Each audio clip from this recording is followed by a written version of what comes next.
दरभंगा के मिथिला विश्वविद्यालय के जुबली हॉल में महाराणा प्रताप स्मृति समारोह का किया गया आयोजन।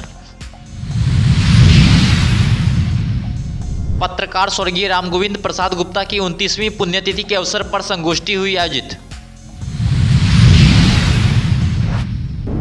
अब्दुल कयूम अंसारी की यौम-ए-वफात पर नजरे आलम अपने साथियों समेत जन स्वराज पार्टी में हुए शामिल। अद्भुत शौर्य एवं साहस के प्रतीक महाराणा प्रताप की पुण्यतिथि महाराणा प्रताप महाविद्यालय परिसर में मनाया गया। पारा विधिक स्वयंसेवकों के चयन हेतु उम्मीदवारों का लिया गया साक्षात्कार। दरभंगा के NH57 पर हुआ दर्दनाक हादसा। बेकाबू तेज रफ्तार कार ने 2 मोटरसाइकिल पर सवार 4 लोगों को मारी टक्कर, एक की हुई मौके पर मौत। टाटा मेमोरियल के अधिकारी व चिकित्सकों के साथ नगर विधायक ने अस्पताल का किया भ्रमण। 23 जनवरी को मंगल पांडे करेंगे 200 बेड के अस्पताल का शुभारंभ।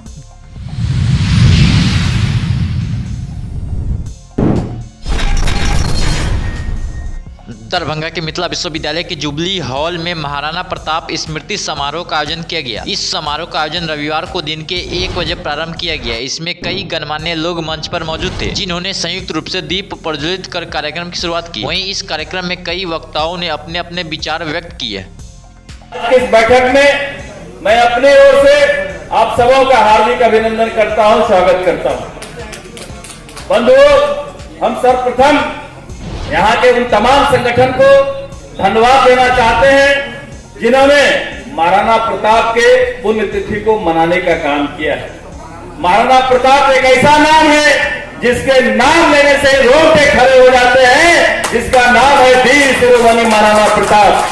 देश में कोई भी आदमी महाराणा प्रताप के नाम लेने से पहले अदब से कहता है। इतिहास के पन्नों में जाते हैं, महाराणा के बारे में भी एक बात मैंने सुना कि जब महाराणा की मौत हुई थी, महाराणा प्रताप की मौत हुई थी, अकबर उस समय मुगलिस्तान नहीं मुगलिस्तान होता है इस देश का नाम। हम यही कहने आए हैं और अपने तमाम लोगों को संदेश देने आए हैं कि महाराणा प्रताप के दिखाए हुए रास्ते पर चलने का काम करें, संगठित रहे, मजबूती रहे और देश को मजबूत करने का काम करें।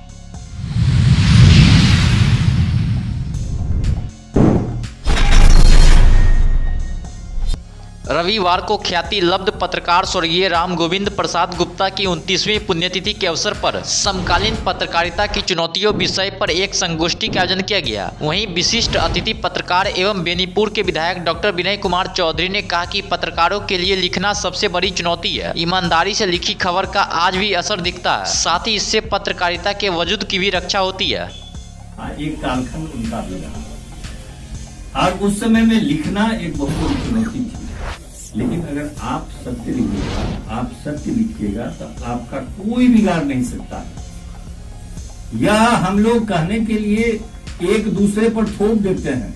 अभी बड़े भाई ने कहा है कि बड़े राज जो परिवार हैं जो बनाते हैं और किसी के कोई रुकता नहीं है। उनके पुण्यतिथि हो या जन्मतिथि हो, उन पर लगातार 29 सालों से यही माननीय प्रोग्राम चल रहा है, जिसमें पत्रकार समुदाय और कुछ जो समाजसेवी होते हैं उन्हीं लोग को निमंत्रित किया जाता है। जो लोग आते हैं, अपनी विचार संगोष्ठी होती है, संगोष्ठी पर अपनी विचार रखते हैं और उसको लाभार्थ करते हैं कि कैसे कैसे समाज को क्या किया जाए, नहीं किया जाए।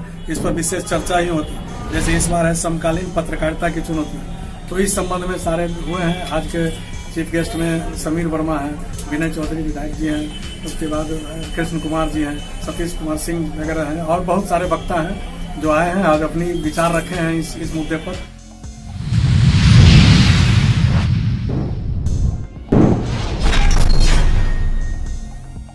मुजाहिदे आज़ादी अब्दुल कयूम अंसारी के यौम-ए-वफात के मौके पर मौलाना मजरूल हक हॉल हज भवन कैंपस पटना में आयोजित जन स्वराज बेदारी कारवां कार्यक्रम में जन स्वराज के सूत्रधार प्रशांत किशोर के हाथों बेदारी कारवां के राष्ट्रीय अध्यक्ष नजरे आलम बड़ी संख्या में अपने साथियों समेत जन स्वराज पार्टी में शामिल हुए। वहीं नजरे आलम और उनके सभी साथियों का प्रशांत किशोर ने पीला गमछा और साल से इस्तकबाल किया। जन स्वराज में शामिल होते ही नजरे आलम ने बड़ी बड़ी बातें कही है। नजरे आलम ने कहा कि बिहार में इस बार बदलाव होकर रहेगा और 2025 में जन स्वराज पार्टी की सरकार बनेगी। नजरे आलम ने आगे कहा कि नीतीश सरकार और तथाकथित सेकुलर पार्टियां लगातार बिहार के लोगों को ठग रही है, जिस कारण बिहार आज भी सबसे पिछड़ा राज्य बना हुआ है।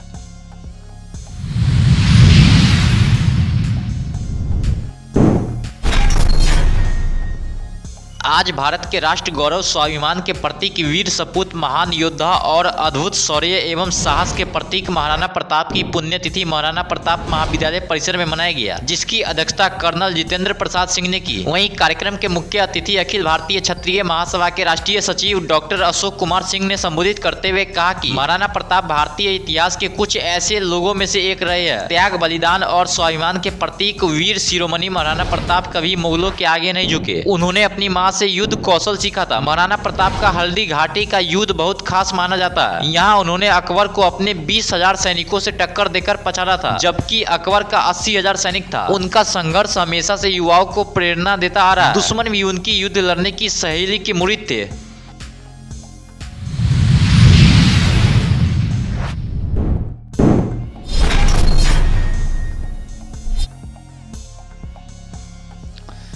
जिला विधिक सेवा प्राधिकार द्वारा पारा विधिक स्वयं सेवकों के चयन हेतु उम्मीदवारों का साक्षात्कार लिया गया। जिला विधिक सेवा प्राधिकार के सचिव रंजन देव ने बताया कि बिहार राज्य विधिक सेवा प्राधिकार के निर्देशानुसार सदर अनुमंडल के लिए 100 पारा विधिक स्वयं सेवकों का चयन किया जाना है। साथ ही बेनीपुर एवं बिरौल अनुमंडल के लिए 50-50 स्वयं सेवकों को चयनित किया जाएगा। उन्होंने कहा कि विज्ञापित पद पर चयन हेतु कुल 329 आवेदन प्राप्त हुए हैं, जिनका साक्षात्कार चयन समिति द्वारा लिया जाएगा। चयन समिति में प्रधान जिला एवं सत्र न्यायाधीश सह अध्यक्ष जिला विधिक सेवा प्राधिकार विनोद कुमार तिवारी, प्राधिकार सचिव रंजन देव एवं सिविल जज जूनियर डिवीजन मोहिनी कुमारी मौजूद थे।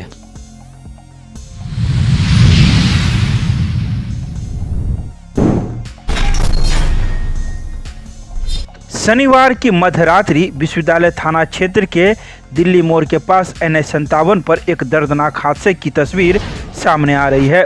बता दें कि यह हादसा शनिवार की रात्रि 10 बजे के बाद की बताई जाती है, जहां एक तेज रफ्तार कार ने 2 बाइक पर सवार 4 लोगों को टक्कर मार दी, तो वहीं मौके पर एक की मौत हो गई है। जैसे इस घटना की सूचना विश्वविद्यालय थाने को मिली तो मौके पर विश्वविद्यालय थाना पुलिस पहुंच गई और जो व्यक्ति घायल थे उन्हें वहीं दिल्ली मोड़ के पास स्थित एक निजी अस्पताल में भर्ती कराया गया, जहां उसका इलाज चल रहा है। तो वहीं रविवार को दोपहर 3 बजे इस बात की जानकारी मीडिया को प्राप्त हुई है। तो वहीं मौके पर मौजूद लोगों ने भी कई बातों की जानकारी दी है। ये अभी हम रोड से गुजर रहे थे तो देखे कि रोड पे छटपटा रहा है बहुत सारा, मतलब कि आदमी सब, एक एक्सीडेंट हो गया था। लोग तमाशगिन चारों बगल से तमाशा देख रहे थे, वीडियो बना रहे थे। तो हमें शक हुआ कि कोई एक्सीडेंट हो गया है, क्योंकि गाड़ी का भी कतार लगा हुआ था। तो हम जाके देखे तो आदमी लोग पड़ा हुआ था। तो सबको अपने ही गाड़ी में 3 आदमी को लोड करके ले आए। एक वहीं पर मृत था तो उसको हम छोड़ दिए, मेडिकल हॉस्पिटल में लेके आए हैं, उसका इलाज चल रहा है। हाँ, एक तो संजोग से हमारे गांव का है और 2 एक के बारे में और पता चला है जो हरपुर का है, सीसो पूर्वी पंचायत का। मतलब कि दूसरा जो है पूर्वी पंचायत का है, बाद बाकी तीसरा और चौथा के बारे में नहीं पता है, कुछ नहीं पता है। हम खबर कर दिए हैं। सीसो पश्चिमी सरपंच हैं हम, सदर प्रखंड अंतर्गत आता है। एक मेरे पंचायत का है, 2 पूर्वी पंचायत के एक व्यक्ति है, आप ही के हाँ क्षेत्र के हैं। सबसे पहले तो इंसान हैं जो इंसानियत के रूप से हम लाए, बाद में चिन्हित हुआ कि मेरे भी पंचायत का एक है, अगल बगल का भी है। कैसे? वो पीछे से कोई 4 व्हीलर ना तेज रफ्तार में लापरवाही व तेजी से उसको धक्का मार दिया। वो अपने घर की ओर जा रहे थे, दोनों का घर एक ही दिशा में है।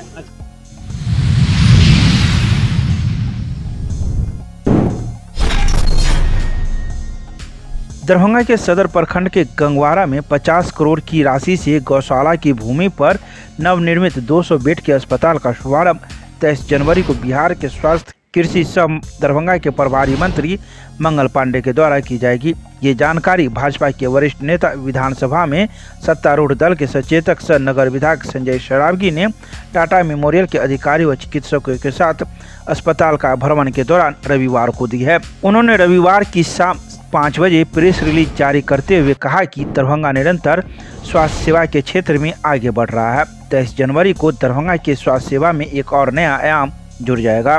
आगामी कार्यक्रम को लेकर नगर विधायक ने अस्पताल परिसर में दरभंगा सदर विधानसभा के प्रमुख भाजपा कार्यकर्ताओं की बैठक की, जहां उन्होंने तैयारियों के विषय पर विचार विमर्श किया और कार्यकर्ताओं को अलग अलग दायित्व सौंपा।